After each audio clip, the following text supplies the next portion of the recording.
Assalamualaikum warahmatullahi wabarakatuh. Bersama lagi dengan saya, Pandu Pramdita, yang akan bersama kalian pada mata kuliah Filsafat Nusantara. Bagaimana kabar kalian? Semoga dalam keadaan sehat walafiat dan dalam perlindungan Allah Subhanahu wa taala. Baik, kali ini saya akan menyampaikan dan membahas mengenai nilai filosofis pada seni musik Nusantara. Mari kita bersama-sama menyimak materi yang saya paparkan. Sekilas tentang seni musik. Seni musik merupakan cabang seni yang memadukan suara irama, tempo, melodi secara harmoni yang dihasilkan melalui vokal dan atau instrumental untuk keindahan bentuk atau ekspresi emosional. Unsur-unsur seni musik meliputi irama, melodi, birama, harmoni, tempo, tangga nada, dinamika, dan timbre. Seni musik dapat berfungsi sebagai ekspresi diri, hiburan, kesehatan, sarana spiritual, pengiring seni lainnya, dan pembentuk suasana. Menelisik karya seni musik, dalam hal ini saya akan menyampaikan metode, bukan teori. Sedangkan teori pada dasarnya bisa kita gunakan menggunakan teori semiotika, ya. Dan di sini saya ingin memberi selingan mengenai metode yang bisa digunakan tidak hanya pada karya seni musik, tapi bisa juga pada karya seni rupa maupun pertunjukan, dan atau nanti sastra pun juga bisa, ya. Oke, etnografi bertujuan untuk memahami sudut pandang penduduk asli, hubungannya dengan kehidupan untuk mewujudkan visinya tentang dunia ini. Nah, dalam etnografi itu ada satu langkah yang disebut sebagai thick description, yaitu merupakan gaya penulisan yang memberikan kesempatan bagi para pengamat untuk mengeksplor objek secara mendetail yang tidak hanya menceritakan secara naratif, tapi juga menyertakan tafsir-tafsir pengamat dalam alur penulisan tersebut. Misalkan kalian bisa menuliskan bahwa dalam sebuah misalkan karawitan merupakan seni musik tradisional yang menggabungkan dari berbagai alat musik yang selalu berusaha mencapai harmonisnya keselarasan, meskipun mereka memukul dengan berbeda nada tetapi menciptakan satu harmoni, satu alunan yang indah dan sebagainya, gitu ya. Jadi mirip dengan puitis, ya, tapi dia lebih deskripsinya itu lebih mendetail, ya, deskriptifnya mendetail. Jadi misalkan gong berada di bagian paling bawah untuk menunjukkan, meskipun dia berada pada pojok, tapi satu ketukan gong akan menggelegar dan memenuhi seantero ruangan, misalkan gitu. Artinya kalian bisa menggambarkan kalau gong itu bisa suaranya itu bisa terdengar sampai jauh sehingga dia ditempatkan di pojok bagian belakang, misalkan gitu. Dan kendang bertempat di paling depan untuk mengatur, memimpin semua irama yang ada pada karawitan, misalkan kayak gitu, ya. Jadi thick description itu berusaha untuk mendeskripsikan secara mendetail, gitu. Sehingga pembaca itu atau orang yang mendengarkan atau membaca tulisan kalian itu bisa merasakan apa yang kalian rasakan atau kalian amati, sehingga secara tidak langsung etnografi ini menuntut kalian, ya, menuntut kita para pengkaji, para pengamat, dan para peneliti untuk mengamati secara langsung, ya, terlibat secara langsung, baik secara langsung itu dari segi penonton atau bahkan kalian sebagai pemain dari kesenian tersebut, ya, aktor dari kesenian tersebut, gitu, ya. Kemudian estetika musik itu saya sampaikan, menurut pendapat Van Westbroek, terdapat dua penarikan makna dalam seni musik, ya. Yang ada dua hal yang perlu kita pahami pada pengamatan seni musik, ya, yaitu pada alunan musik yang dia dinikmati melalui kesadaran rasa dan mengenai dan dimaknai secara sebagai kenyataan. Jadi alunan musik itu kita anggap sebagai hal yang nyata. Itu adalah suatu realitas ya, yang yang nyata pada dunia seni musik gitu. Sedangkan pada lirik itu dipahami secara verbal sebagai makna bayangan. Jadi lirik atau hal yang bisa kita pahami secara verbal itu suatu makna yang kita ambil itu adalah bayangan atau semu gitu ya. Jadi makna sesuatu hal yang kita pahami tapi secara semu gitu. Misalkan gini, dangdut misalkan gitu, dangdut. Meskipun Rhoma Irama melantunkan dalam judulnya misalkan Mira Santika, minuman keras, miras dan sebagainya gitu. Dalam liriknya itu mengatakan bahwa jangan mabuk ya, jangan mabuk. Atau kemudian dalam lagunya begadang, begadang jangan begadang dan sebagainya gitu. Namun apa yang pendengarnya atau penikmatnya seperti apa? Orang yang misalkan yang mendengarkan Mira Santika, lagu Mira Santika, dia joget sambil mabuk dan sebagainya. Artinya makna yang didengar oleh telinga kita itu tidak sampai pada makna yang ada dalam kesadaran kita gitu. Orang dilarang mabuk, malah kita mabuk-mabukan sambil mendengarkan musik tersebut. Dilarang begadang, kita mendengarkan sambil begadang dan sebagainya. Itu kan satu retorika ya, satu hal yang saling bertolak belakang gitu ya. Maka disebut sebagai bayangan karena lirik terkadang juga tidak menandakan satu realitas. Kenapa kok dalam dangdut itu uh, terjadi retorika tersebut? Ya, karena alunan musiknya itu kesadarannya lebih ke arah suatu yang asik buat bergerak, suatu hal yang bebas, tubuh itu mengeksploitasi apa namanya gerakan dan sebagainya gitu ya. Bahkan yang terakhir-terakhir itu yang lagunya itu apa ya, Fatimah apa gitu ya, yang lagunya istrinya Nabi Muhammad gitu kan, dibuat dangdut ya, yang mendengarkan ya bukannya memahami liriknya tapi malah ikutan joget kan gitu ya. Jadi lirik dengan musik itu terkadang satu hal yang berbeda makna gitu. Maka Franz Westberg itu mengatakan bahwa alunan musik itu adalah kesadaran yang sejati atau satu hal yang kenyataan, yang nyata ya. Sedangkan lirik itu satu hal makna bayangan gitu. Maka misalkan kalau misalkan dari orkestra gitu ya, terkadang kita juga tidak memahami apa yang dimaksud oleh lirik, tapi karena alurannya indah apa namanya mendayu-dayu, kemudian kita pikiran kita berada pada hal yang kedamaian dan sebagainya gitu ya.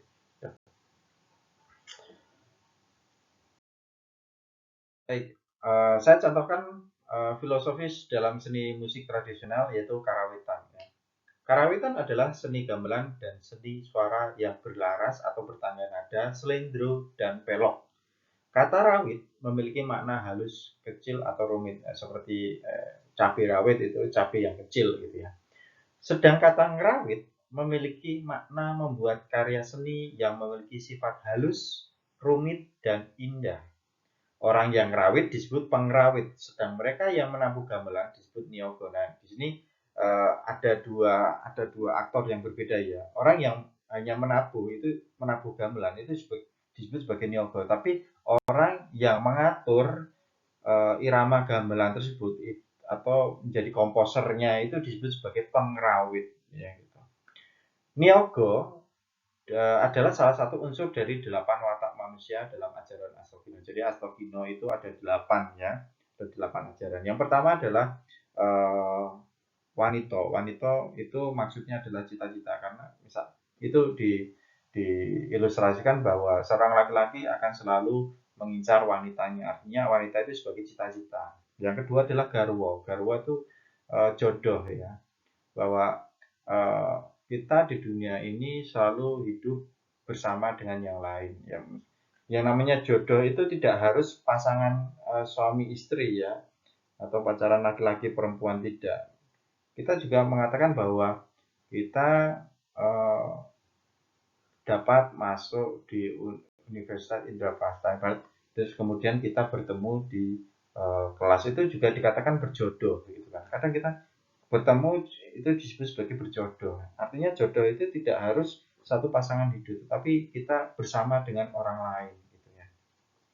Yang ketiga adalah curigo. Curigo itu adalah keris. Keris itu senjata. Maksudnya adalah manusia hidup itu harus memiliki senjata. Senjata dalam hal ini adalah ilmu ya. Jadi manusia itu harus memiliki ilmu pengetahuan agar bisa menangani segala hal atau mara bahaya yang kita hadapi di dunia ini ya. Kemudian yang keempat itu adalah curigo. Kukilo ya. Yang keempat itu adalah kukilo, itu adalah burung. Maksudnya adalah manusia itu hidup itu harus memiliki suara yang bagus ya. Burung itu kan memiliki suara yang bagus ya. Artinya ya bertutur kata yang baik lah, yang sopan dan sebagainya ya. Yang ke berapa tuh? 5 itu ada omah. Omah atau rumah. Rumah ya. Rumah itu pasti memiliki pembagiannya dari teras, dari halaman, teras, kemudian ruang tamu, kamar tidur, ruang keluarga, dapur dan lain sebagainya. Artinya bahwa manusia itu harus pintar-pintar dalam menempatkan diri. Ada hal-hal yang perlu bisa diketahui oleh orang banyak. Ada hal-hal yang perlu diketahui orang banyak tapi dalam kalangan tertentu. Ada hal-hal yang perlu hanya diketahui oleh keluarga saja. Ada hal-hal yang perlu diketahui oleh pribadi saja. Ada hal-hal yang perlu disimpan saja, artinya di gudang. Ya kan, kalau rumah kan punya gudang ya, artinya gudang kan menyimpan hal-hal yang tidak terpakai. Artinya informasi-informasi yang kurang baik, yang tidak perlu disebarkan ya kita simpan saja gitu. Yang itu yang keberapa tuh? Yang ke 5 ya. Tadi sudah ada wanita, garwa, curiga, kukilo, omah. Kemudian yang keenam itu adalah turonggo. Turonggo itu kuda ya.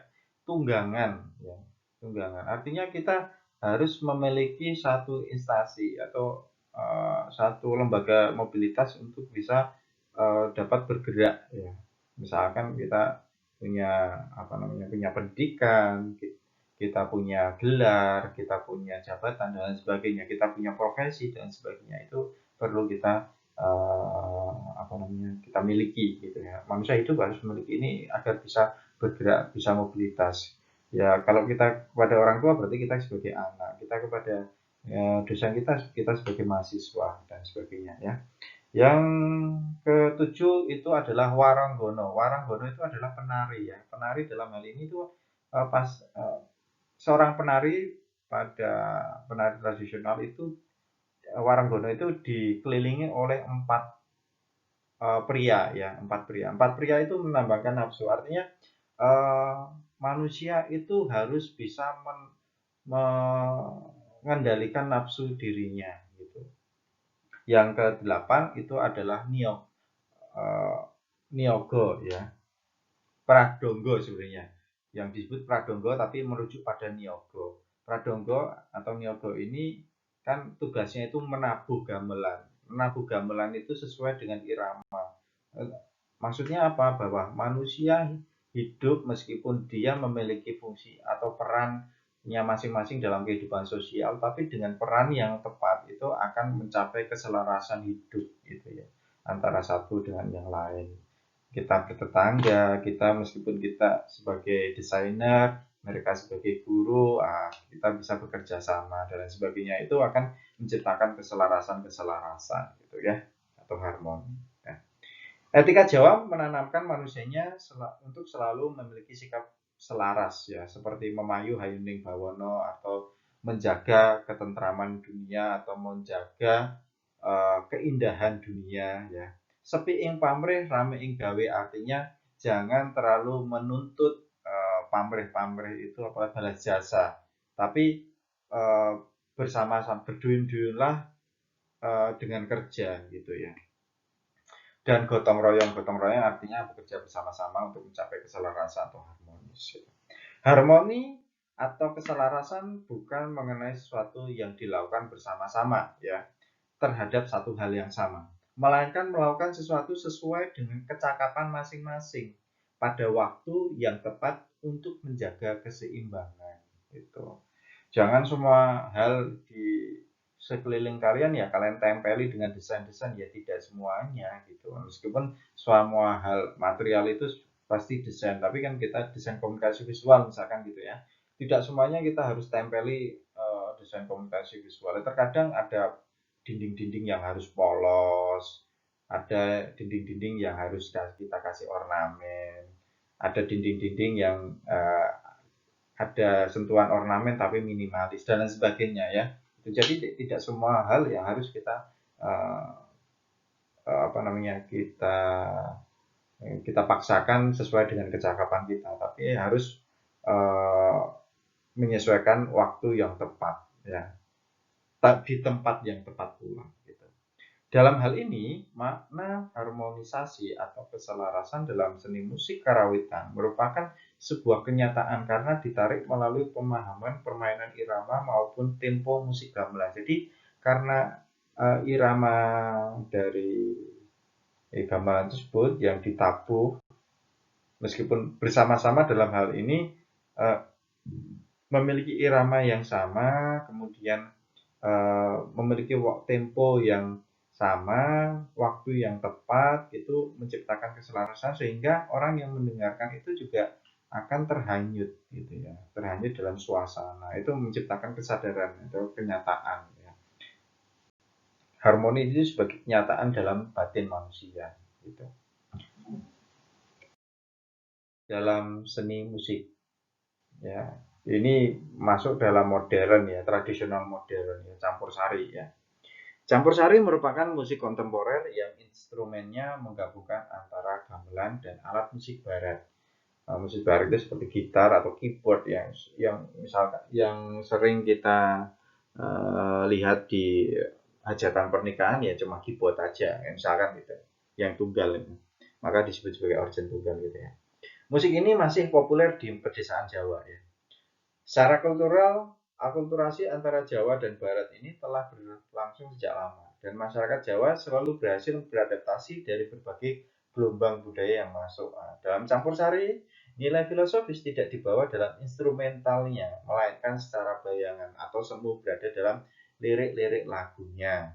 Misalkan lagu Ande-Ande Lumut yang dinyanyikan oleh Waljinah, bahwa dalam memiliki jodoh, masyarakat Jawa selalu mempertimbangkan asal-usul pasangan yang disebut dalam konsep bobot, bibit, bebet. Bobot berarti kualitas diri, bibit berarti asal keluarga yang jelas, dan bebet berarti busana yang dikenakan. Ini di sebelah kanan ada lirik dari Ande-Ande Lumut ya. Bisa sedikit ya. Putraku si ande lumut temuruna ana putri kang unggah-unggahi putrine ngger sing ayu rupane klenthing ijo iku sing dadi asmane. Ya, ande-ande lumut kemudian menjawab, duh ibu, kula mboten purun.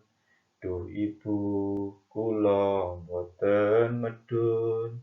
Najan ayu sisane si yoyo kangkang. Nah, ini artinya si kelinting ande-ande lumut itu menolak lamaran dari si kelenting ijo karena apa? Itu sisanya dari si yoyo kangkang ya. Dalam perjalanan kalau kalian pernah membaca tentang kisah ande-ande lumut itu kan antara kelinting hijau, kelinting kuning, kemudian kelinting hijau, kelinting abang, kelinting biru itu ketika menyeberang sungai untuk melamar si ande-ande lumut itu dia ingin dicium oleh si yuyu kangkang ya. Si yuyu kangkang itu yang makhluk mitologi berwujud kepiting luar yang besar sekali yang dapat bisa menyeberangkan orang gitu. Dia mau menyeberangkan jika tiga perempuan ini mau mencium si hiu kangkang. Nah, karena ande-ande lumut itu tahu kelakuan dari tiga putri ini, maka ande-ande lumut itu kemudian menolak. Nah, kemudian si ande-ande si Kelunting Kuning melamar. Putraku si ande-ande lumut, temuruna ana putri kang unggah-unggahi. Putrine kang ala rupane, Kelunting Kuning iku kang dadi asmane ya. Putrine ya, Kelunting Kuning itu kang ala rupane. Ala rupane itu yang buruk rupa ya. Dia melamar tapi punya buruk rupa. Kemudian ande-ande lumut menjawab, "Duh ibu, kula inggih purun, Kang putra inggih badhe medun, najan Allah menika Kang putra suwun." Nah, meskipun uh, buruk rupa, tapi karena dia berhasil menjaga martabatnya, ya, maka ande-ande lumut itu mau dilamar oleh Kelunting Kuning. Gitu. Tapi dalam cerita pun juga sebenarnya Kelunting Kuning itu sudah adalah istri dari ande-ande lumut, tapi karena terpisah jauh, kemudian ande-ande lumut mencari Kelunting Kuning dengan cara sayembara. Nah, Kelunting Kuning itu dengar kalau ande-ande lumut sedang mengadakan sayembara, maka Kelunting Kuning melamar gitu. Sedang ibu dari ibu dari ande-ande lumut dalam hal ini itu sebenarnya bukan ibu kandung asli, tapi ibu apa namanya ya, induk semang gitulah. Jadi ande-ande lumut ketika dia mencari Kelunting Kuning, dia apa namanya menemukan satu pondok yang dihuni oleh seorang wanita tua, kemudian itu diangkat sebagai ibunya gitu. Oke, itu ya. Jadi kalian bisa mengeksplor ke lagu-lagu atau seni musik tradisional lainnya ya, baik di Jawa, di Sunda, di Melayu, Palembang, Minangkabau, Dayak, Bali, Sumbawa, Toraja dan sebagainya. Silakan kalian eksplor dengan metode etnografi mungkin, terus kemudian menggunakan teorinya semiotika ya gitu. Jika ada pertanyaan atau hal-hal yang kurang jelas, bisa kalian sampaikan di kolom komentar atau kalian bisa sampaikan juga di WhatsApp group. Akhir kata, wabillahi taufiq wal hidayah. Wassalamualaikum warahmatullahi wabarakatuh.